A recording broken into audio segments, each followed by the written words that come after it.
ایک سوال یہ بھی پیدا ہوتا ہے کہ جب آپ حرم شریف میں داخل ہوتے ہیں تو یہ طواف اللہ پاک کیوں کرواتے ہیں؟ عجیب سا سوال ہے نا بھائی.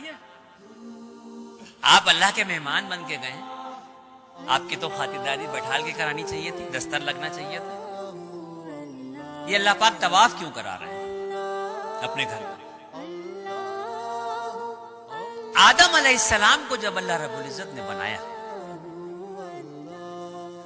فرشتوں کو جب یہ حکم دیا کہ آدم کو سجدہ کرو، اللہ رب العزت نے آدم علیہ السلام کا اور فرشتوں کا ذہنی اعتبار سے مقابلہ کروایا، اور اس ذہنی اعتبار کے مقابلے میں آدم علیہ السلام کی جیت ہوئی، اور فرشتوں نے 7ویں آسمان پہ بیت المعمور کے نام سے اللہ کا ایک گھر ہے اس کا طواف کیا. جب اس کا طواف کیا تو اللہ رب العزت کو یہ ادا بہت پسند آئی، اور اسی وقت جبرائیل علیہ السلام کو یہ حکم دیا گیا کہ آدم کو لے کے زمین پہ جاؤ اور بیت المعمور کے ٹھیک نیچے روئے زمین پر میرے ایک گھر کی تعمیر کرو، تاکہ میرے بندے اگر مجھ سے اپنے عشق کا اظہار کرنا چاہیں یا اپنی کسی غلطی کا کفارہ دینا چاہیں تو میرے گھر کا طواف کریں. اگر مجھ سے اپنے عشق کا اظہار کرنا چاہیں یا اپنی کسی غلطی کا کفارہ دینا چاہیں تو میرے اس گھر کا طواف کریں.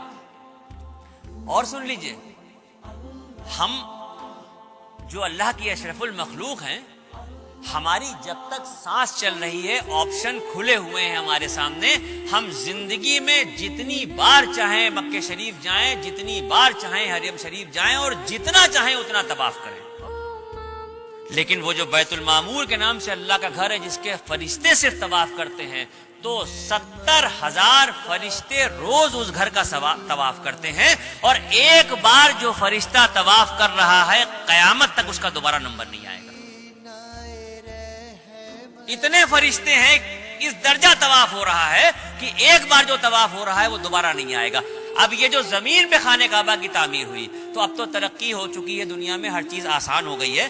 آپ گوگل پہ دیکھ سکتے ہیں، نقشہ اٹھا کے دیکھ سکتے ہیں، موبائل پہ دیکھ سکتے ہیں، کسی بھی طرح سے اگر آپ دیکھنا چاہیں آپ گوگل کے نقشے پہ جا کے دنیا کا نقشہ ڈالیے، اور دنیا کے نقشے پہ جب آپ دیکھیں گے تو پوری دنیا آپ کو گول دکھائی دے گی. یہ تو نقشے کے دیکھے بغیر بھی سب کو پتا ہے کہ دنیا گول ہے.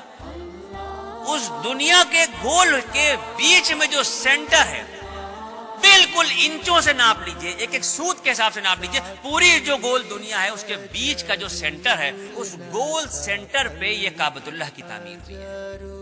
اب یہاں پر بات ختم نہیں ہوتی. یہ تو بات سمجھ میں آ گئی کہ دنیا گول ہے، اور دنیا گول ہے تو اس کے بیچ میں خانہ کعبہ ہے. یہ بات یہاں پہ ختم نہیں ہوتی. اگر سائنس یہ کہتی ہے، میں نہیں کہہ رہا ہوں، اگر سائنس یہ کہتی ہے کہ دنیا گول ہے اور گھوم رہی ہے، تو پھر میرا ایمان یہ کہتا ہے کہ مذہب و ملت کی پرواہ کیے بغیر اس دنیا کا ہر شخص کعبۃ اللہ کا طواف کر رہا ہے. اگر سائنس یہ کہہ رہی ہے کہ دنیا گول ہے اور گھوم رہی ہے، تو پھر میرا ایمان یہ کہتا ہے کہ اس دنیا پہ مذہب و ملت کی پرواہ کیے بغیر کسی بھی مذہب کا شخص ہو، ہر شخص جانے میں یا انجانے میں کعبۃ اللہ کا طواف کرنا ہے.